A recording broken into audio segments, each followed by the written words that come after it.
नमस्कार दोस्तों, मध्य प्रदेश और राजस्थान का पहला ओपिनियन पोल आ गया है और टाइम्स नाउ के इस ओपिनियन पोल में बीजेपी मध्य प्रदेश तो पूरी हारती हुई दिखाई दे रही है और राजस्थान में नेक टू नेक फाइट है। तो फिर 2024 के आम चुनाव से पहले बीजेपी की हालत इतनी खराब कैसे हो गई, इस पर बात करने के लिए हमारे साथ आज वरिष्ठ पत्रकार प्रेम कुमार जी हैं। सर, आपका बहुत बहुत स्वागत है। क्या से क्या हो गए देखते देखते प्रेम कुमार सर? हाँ, बिल्कुल। चौंकाने वाली बात यही है कि जिसको आमतौर पर गोदी मीडिया के तौर पे माना जाता है या एक धारणा बनी है, मैं तो ये शब्द इस्तेमाल करने से फिर भी बचता हूँ। लेकिन वैसी मीडिया भी जो प्री पोल्स ला रही हैं, तो अब से कुछ समय पहले जो प्री पोल ला रही थी तब में और अब में अगर फर्क करें, कम से कम 2-3 महीने के पहले वाला प्री पोल और अब का, तो उसमें नजर ये आ रहा है कि पहले जहां बीजेपी ज्यादा बढ़त लेती दिख रही थी, अब बीजेपी बहुत कम बढ़त। और यहाँ तक कि जब ऐसी मीडिया ये दिखाने लग जाती है तो अतीत यही बताता है कि वो एक तरफा, जब गैर बीजेपी का मामला होता है तो बीजेपी को क्लोज कॉन्टेस्ट में मीडिया दिखा रही होती है। तो इस लक्षण को, इस प्रवृत्ति को अगर समझें तो मीडिया के हिसाब से बीजेपी हार ही नहीं रही है, बुरी तरीके से हार रही है। ये तो प्रेम कुमार प्रेडिक्शंस जी, जो आए हैं उसका मतलब बीजेपी के लिए तो हिंदुत्व का मुद्दा जादू की छड़ी है, तो फिर अचानक ये काम क्यों नहीं आ रहा है? इसका एक बहुत गूढ़ कारण है कि मध्य प्रदेश में खास तौर से कमलनाथ जी ने हिंदुत्व के नारे को बीजेपी से एक तरह से अपनी ओर खींच लिया है। और आज मध्य प्रदेश में कोई कांग्रेस पार्टी को हिंदू विरोधी, सनातन विरोधी बोलना चाहे तो कमलनाथ जी ने ऐसा वातावरण बना दिया है कि कोई यकीन नहीं करेगा। मध्य प्रदेश की कांग्रेस ने एक अलग किस्म की छवि वहां बनाई है। जो कांग्रेस का राष्ट्रीय स्तर पर छवि है उससे थोड़ा सा डिफरेंट है, और इसका पूरा जो क्रेडिट है वो कमलनाथ जी का है। आप आलोचना कर सकते हैं, उनके साथ रह सकते हैं, सहमत असहमत हो सकते हैं, सबकी अपनी अपनी स्वतंत्रता है। लेकिन मध्य प्रदेश में कमलनाथ जी ने ये दिखाया है कि धर्म जो है हमारा मामला है, आप भी हिंदू हैं, हम भी हिंदू हैं। यानी ऐसी स्थिति में राजनीति को ले आया गया है जहां अब हिंदू के अलावा दूसरे विषयों पर बात करिए। तो दूसरे विषयों में क्या है, क्योंकि 18 साल की सत्ता है तो उस 18 साल का एंटी इनकम्बेंसी का जवाब देना मुश्किल हो रहा है। और उसके बाद जवाब देना, मान लीजिए शिवराज सिंह चौहान बहुत बड़े नेता रहे, इस दौरान उन्होंने लीड किया, तो शिवराज सिंह चौहान को हटाने या नकारने की हिम्मत भी बीजेपी नहीं दिखा रही है। इसके बजाय वो अपमानित करने के रास्ते पर चल रही है। तो जो शिवराज सिंह चौहान के समर्थक हैं वो भी आहत हो रहे हैं, और जो शिवराज सिंह से उम्मीद रखते हैं या जो नाउम्मीद भी रखते हैं तो उनकी भी मनोकामना पूरी नहीं हो रही कि शिवराज सिंह को हटा ही दीजिए और उसके बाद दूसरा चेहरा ले आइए। तो यानी जी, सबसे पहले मैं जो जो जो पोल आया है, ओपिनियन पोल मैं स्क्रीन पर दिखा रही हूँ। देखिए, मध्य प्रदेश का सबसे पहले आपको ओपिनियन पोल दिखा रही हूँ जिसमें कुल 230 सीटों में से बीजेपी मध्य प्रदेश में 102 से 110 के बीच में है और कांग्रेस 118 से 128 तक है। तो सोचिए, यहाँ पर बहुमत के आंकड़े पार कर रही है कांग्रेस। और साथ ही साथ अगर राजस्थान का ओपिनियन पोल देखें तो बीजेपी 95 से 105 तक, कांग्रेस 91 से लेकर 101 तक, यानी नेक टू नेक फाइट है। और अगर राजस्थान की बात करें तो राजस्थान में तो कांग्रेस की सरकार है, तमाम एंटी इनकम्बेंसी फैक्टर है और बहुत सारे फैक्टर है, उसके बावजूद जब नेक टू नेक फाइट है प्रेम कुमार जी, तो फिर ये जो आंकड़े दिखा रहे हैं ओपिनियन पोल के, ये 2024 को लेकर के आपको क्या लग रहा है? क्या कुछ बदल जाएगा या फिर क्या प्रभाव पड़ेगा? देखिए, एक चीज हमें थोड़ा सा अलर्ट रहने की जरूरत है प्रज्ञा जी कि 2024 को लेकर, वो ये कि 2024 से पहले इंडिया का जो फॉर्मेशन हुआ है वो किस स्वरूप में आता है। स्वयं इंडिया के जो घटक दल हैं, कांग्रेस है, बड़ी पार्टी है, वो पांचों राज्य का मसला फरिया लेना चाहती है, उसके बाद 2024 पर फोकस करना चाहती है। इसका कारण जो है, बहुत सारे कारण हैं, लेकिन उसमें एक कारण ये भी कि उसके बाद कांग्रेस जो है एक जबरदस्त मनोवैज्ञानिक रूप से एक लीडर के तौर पर गठबंधन में भी और बीजेपी के बरक्स या उसके समांतर भी उभर कर सामने आएगी। तो उससे पहले 2024 के बारे में बोलना हमें लगता है कि थोड़ा हम दृश्य को बहुत साफ तौर पर नहीं देख पाएंगे, लेकिन ये चुनाव अगर हो जाते हैं, इंडिया गठबंधन में फिर सीट शेयरिंग क्लियर हो जाती है, क्योंकि तमाम बातें कही जा रही कि इंडिया गठबंधन में खटपट चल रही है, लोग एक दूसरे के खिलाफ बोल रहे हैं, ये चलेगा नहीं, ये टूटेगा नहीं, टूट जाएगा। तो लेकिन इसमें एक महत्वपूर्ण बात है कि बड़े नेता एक दूसरे के खिलाफ बोलने से बचे हैं। ले अधीर रंजन ममता बनर्जी को बोल दें, लेकिन ममता बनर्जी अधीर रंजन को नहीं बोलती, या ममता बनर्जी के खिलाफ उनसे बड़े नेता स्टेट के बाहर वाले कोई नहीं बोलते। हालांकि अधीर रंजन बड़े नेता है, लेकिन उनको हम यहाँ स्थानीय नेता के तौर पर देखते हैं। आम आदमी party Arvind Kejriwal ji press conference करके बोलते हैं कि इंडिया से हम नहीं हटेंगे, इसके बावजूद कि पंजाब में दोनों प्रदेश के नेता एक दूसरे के दुश्मन दिख रहे हैं स्पर्धी के अलावा।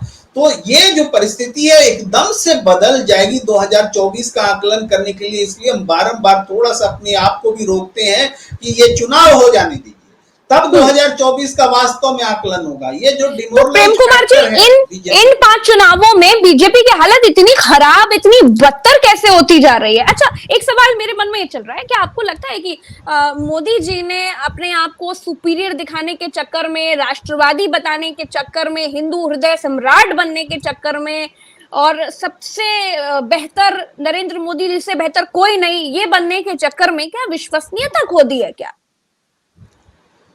देखिए, इसका सीधा संबंध इस बात से है कि कोई भी राष्ट्रीय राजनीतिक पार्टी या स्थानीय भी कोई भी पार्टी अपने संविधान के अनुसार से चलती है, और वो संविधान लोकतंत्र के प्रति समर्पित है, जिसको जो चुनाव आयोग का एक की मान्यता रहती है। अब इस नियम को नरेंद्र मोदी जी, अमित शाह जी, नड्डा जी, तीनों बोलिए या 2 बोलिए या 1 बोलिए, इन्होंने पूरी तरीके से पलट दिया है।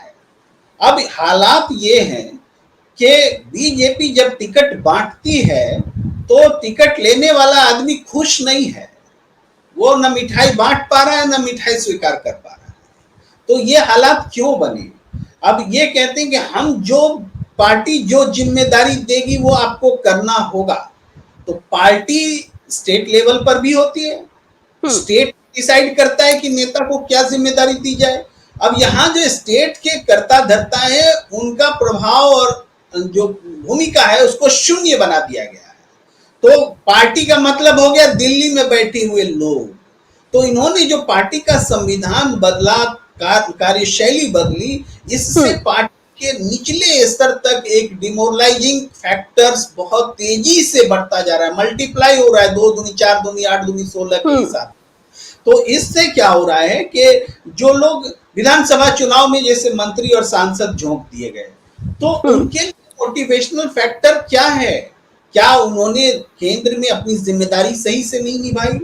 क्या वो स्टेट में आकर के कोई बड़ी भूमिका उनको मिलने वाली है? क्या पार्टी अगर अच्छा परफॉर्म करेगी तो उसका क्रेडिट उनको मिलने वाला है? वो क्या करें और क्यों करें, ये उनको समझ में नहीं आ रहा है। तो इससे पूरी तरीके से भ्रम की स्थिति पैदा हुई है। और ये क्यों हो रहा है, इसमें आपके प्रश्न का उत्तर है। ये इसलिए हो रहा है कि जो इंडिया गठबंधन बना है उसका डर लगातार बीजेपी पर और नरेंद्र मोदी पर हावी होता जा रहा है। अब उनको समझ में नहीं आ रहा हम टैकल कैसे करें। तो क्या आज जो ज्यादातर राज्यों में हार दिखाई दे रही है बीजेपी की, तो क्या ये मोदी की नाकामी का कारण है क्या? देखिए, नरेंद्र मोदी जी की नाकामी या उनकी सफलता को देखने का पैमाना राष्ट्रीय स्तर पर उन्होंने क्या किया वो होता है। लेकिन अब तक नरेंद्र मोदी जी डबल इंजन का नारा देकर के स्थानीय सरकार को अगर बीजेपी की आ जाएगी तो डबल फायदा हो जाएगा, इससे वो नैरेट करते रहे हैं, अपने प्रभाव को नीचे तक ले जाते रहे हैं। लेकिन अब क्या हुआ है कि डबल इंजन की थ्योरी फेल हो रही है। मणिपुर तो इतना बड़ा उदाहरण हो गया कि अब डबल इंजन का नाम लेने में भी डर लगता है लोगों को। तो ऐसी स्थिति में, वैसे मध्य प्रदेश डबल इंजन का उदाहरण है, लेकिन मध्य प्रदेश में डबल इंजन का कोई मैजिक नहीं दिखता है, वहां जबरदस्त एंटी इनकम्बेंसी है। अब इससे बचने के लिए ये कहते हैं कि ये एंटी इनकम्बेंसी शिवराज सिंह चौहान के लिए है।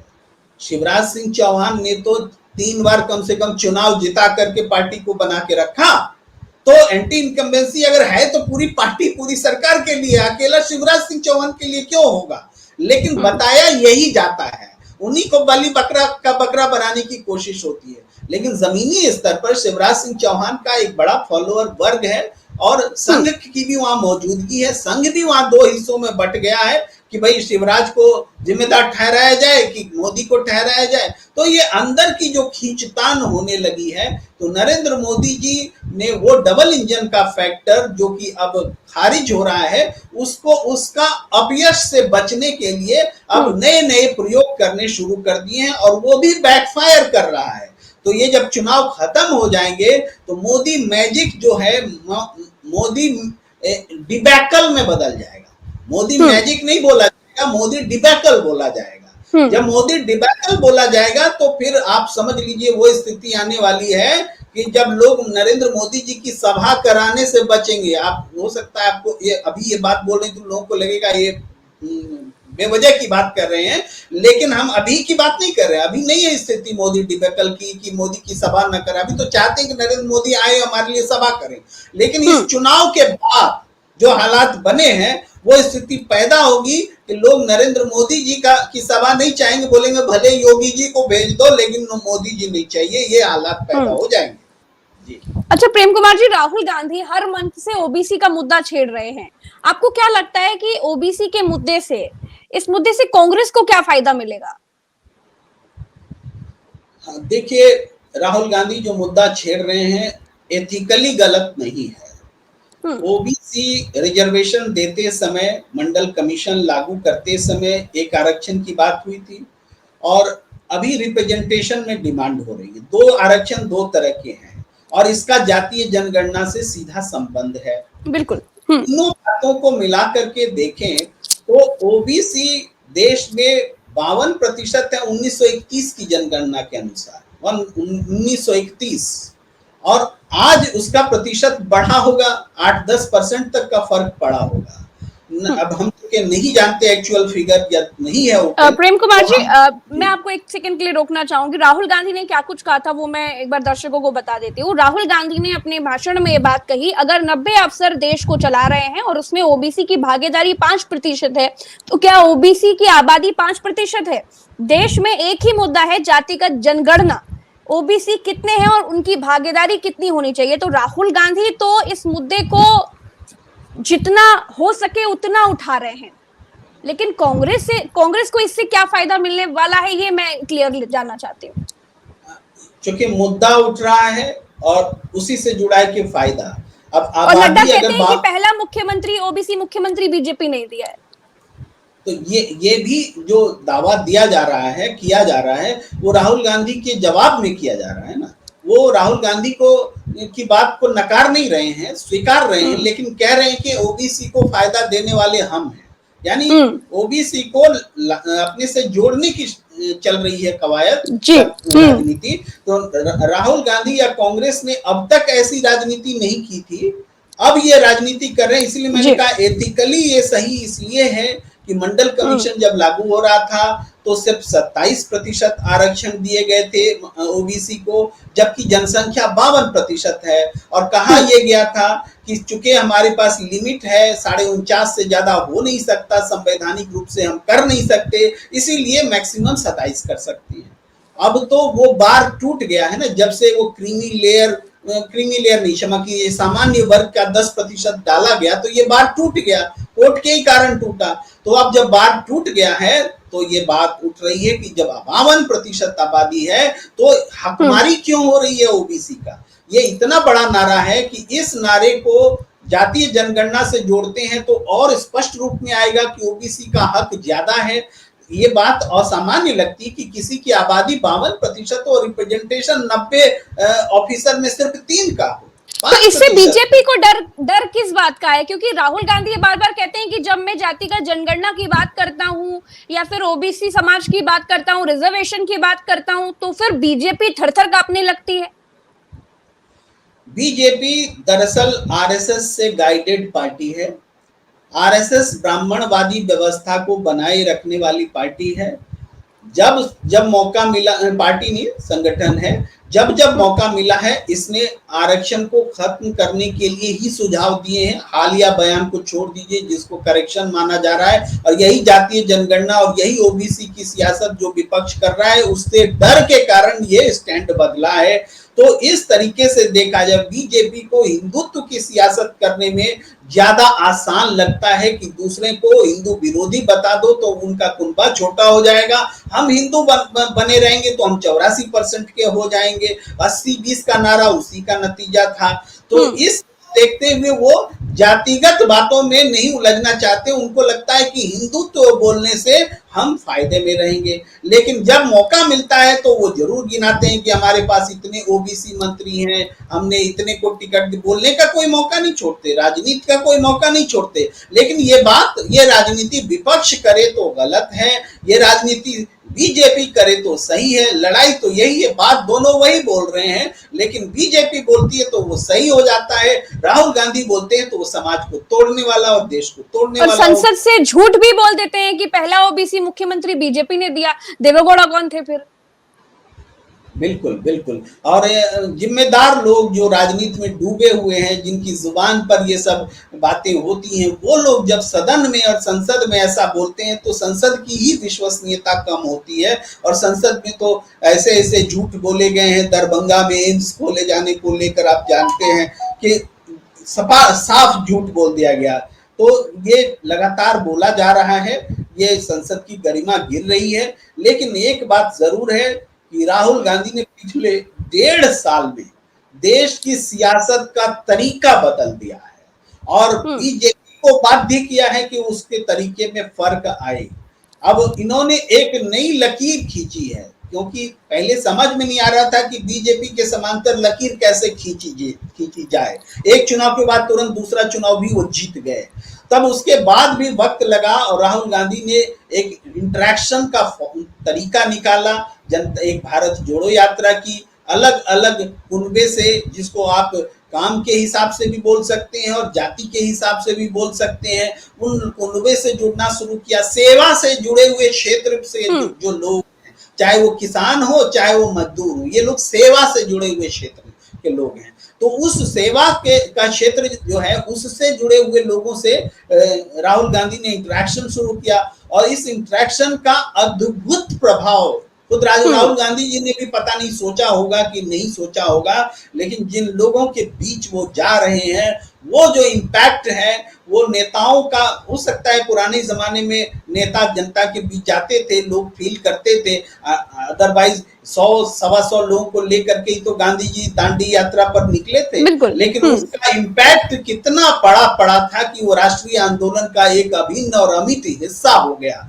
उसी तरह की चीजें आज के दौर में जब कोई नेता नहीं कर रहा है तो राहुल गांधी करते हुए दिख रहे। मैं कोई अतिशयोक्ति नहीं बोल रहा हूं, न मैं कांग्रेस पार्टी का कोई सदस्य हूं न कोई समर्थक हूं, लेकिन एक बात है कि राहुल गांधी ने 1.5 साल पहले तो वो नहीं कर पा रहे थे, हम भी समझ रहे थे, लेकिन 1.5 साल में उन्होंने पूरी राजनीति की प्रवृत्ति को, उसकी धारा को। प्रेम कुमार जी, जिस तरह का टाइम्स नाउ का ओपिनियन पोल आया है, ये पहला ओपिनियन पोल जिसमें कांग्रेस की बढ़त दिख रही है, बहुमत भी पार दिख रहा है कांग्रेस को, तो आपको क्या लगता है अगर ऐसा ही रिजल्ट आता है तो 2024 में बीजेपी का आप कैसा रूप देख रहे हैं? आपको क्या लगता है कि बीजेपी का क्या होगा? ये रिजल्ट आता है, मान लीजिए कांग्रेस जीत जाती है, बीजेपी हार जाती है, तो बीजेपी के लिए ये एक ऐसा मुश्किल दौर होगा। मान लीजिए 5 में से अगर 3 राज्य भी बीजेपी हार जाती है तो क्या होगा फिर 24 में? तो निश्चित रूप से ये हिंदी पट्टी है, इसका इंपॉर्टेंस समझिए, ये हिंदी पट्टी और हिंदी पट्टी में बीजेपी हार रही है तो बीजेपी जीतेगी कहां, ये सबसे बड़ा सवाल होगा। और इसका सबसे ज्यादा इम्पैक्ट इन्होंने उत्तर प्रदेश में कमाया, उत्तर प्रदेश को जीत करके अखिलेश जी चूक गए थे, बहुत सारे कारण है, लेकिन फिर भी इन्होंने अपना स्टेट बचाया और अपनी राजनीतिक कमाई की। वो कमाई इस हिंदी पट्टी क्षेत्रों में हार के बाद में लुट जाएगी। फिर से परीक्षा देनी पड़ेगी कि आपका जनाधार बना हुआ है या बचा हुआ है, बताना पड़ेगा, क्योंकि उसके बाद विपक्ष कहेगा कि अब आपका जनाधार लुट चुका है, कहीं भी इलेक्शन करा लो, हार तुम्हारी निश्चित है। इसका जवाब देना मुश्किल हो जाएगा भारतीय जनता पार्टी को। तब ऐसी स्थिति में जब लोकसभा चुनाव होंगे, और उससे पहले और तो कोई अब चुनाव बचा नहीं है, तो अब लोकसभा चुनाव में वो जो पूरा प्रशासनिक ढांचा होता है देश का, एक बार डीएम को फोन करते हैं और वो सोचता है बीजेपी आ रही है, मान लो बात, वो प्रशासनिक ढांचा भी उनकी बात एक फोन पर नहीं मानेगा। ये सबसे बड़ा फर्क आएगा। उसको लगेगा कि नहीं, सत्ता बदल सकती है, तो थोड़ा न्यूट्रल हो जाओ, कम से कम आने वाली सरकार हमसे बदला नहीं लेगी। तो ये जो प्रशासन का फायदा मिलता है वो सीधे चला जाएगा। फ्लोटिंग वोट्स जो हैं, जो लगता है कि अरे मोदी के सामने कौन, बीजेपी के सामने कौन, कोई नहीं है तो क्या करें, बीजेपी को ही दे दो, तो वो जो फ्लोटिंग वोट्स है वो भी अब ठिकाने लग जाएंगे, जहां जाना चाहिए वो जाने लग जाएंगे। तो ऐसी स्थिति में जो अब तक नहीं हो पा रहा था, इसको बोलते हैं, आप पढ़ते हैं ना केमिस्ट्री में कि रंग बदलता है जब डालते हैं एक समय, या बॉइलिंग पॉइंट जिसको बोलते हैं, पानी गर्म होता है, एक पॉइंट आता है जब वो बॉयल होने लगता है और उसका रूप परिवर्तित होने लगता है। तो उसी तरह की चीजें इस चुनाव के बाद होंगी। ये बॉइलिंग पॉइंट कहा जाएगा, या फ्रीजिंग पॉइंट कह लीजिए, या कैटेलिस्ट के तरह कहा जाएगा कि जहां से रंग बदल गया, वो ये चुनाव साबित करेगा। और भारतीय जनता पार्टी की मुश्किलें हर स्तर पर बढ़ेगी। मैंने पुलिस प्रशासन पर कहा, संघ आरएसएस उनसे पूछेगा कि ये मोदी अडानी की जुगलबंदी ने पूरे हमारे सिद्धांत का सत्यानाश कर दिया। आरएसएस भी पूछेगा, वो पूछेगा कि हमने तो आगाह किया था कि हिंदुत्व और मोदी के दम पर चुनाव नहीं लड़ा जा सकता, फिर भी आपने नहीं माना, आपने हमारे लिखे हुए को भी नहीं माना और आप उसी रास्ते पर चलते रहे। ये सारे अंतर विरोध भी सामने आने लग जाएंगे। यानी जो अनार का दाना बंधा हुआ है वो जब खुल जाएगा तो किस हद तक खुलेगा और कहां कहां अनार के दाने छिंट जाएंगे, ये आप अभी अनुमान भी नहीं लगा सकते। जी, बहुत बहुत शुक्रिया प्रेम कुमार जी समय देने के लिए।